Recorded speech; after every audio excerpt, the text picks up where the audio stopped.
निव्वळ संशयावरून निवडणूक यंत्रणेमध्ये हस्तक्षेपाची गरज नाही असं ईव्हीएम बाबत सुप्रीम कोर्टाने स्पष्टीकरण दिलं आहे। व्हीव्हीपॅट पावतीबाबत सुप्रीम कोर्टाने आपला निकाल मात्र राखून ठेवलेला आहे।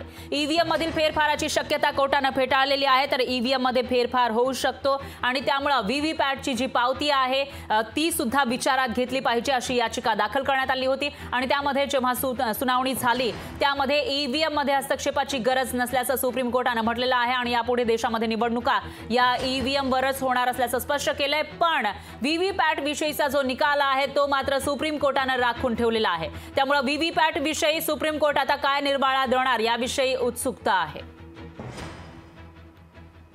माननीय सर्वोच्च न्यायालयाने ईव्हीएम बद्दल जो आज निकाल दिलाय तो त्याचं मी स्वागत करतो आणि विरोधकांकडून नेहमीच ईव्हीएम बद्दल आक्षेप घेण्यात होता आणि ईव्हीएम बद्दलच्या निकालांबद्दल पण आक्षेप घेण्यात येत होता।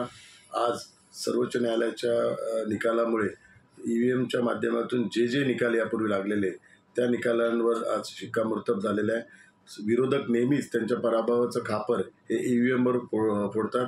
आता त्यांना या सर्वोच्च न्यायालयाच्या निकालामुळे आत्मचिंतन आत्मपरीक्षण करण्याची गरज आहे। ईव्हीएममुळे ते हरत नसून ते त्यांच्या स्वतःच्या चुकांमुळे हरत आहे, त्यांनी न केलेल्या कामांमुळे हरत आहे, त्यांच्या भ्रष्टाचारामुळे हरत आहे।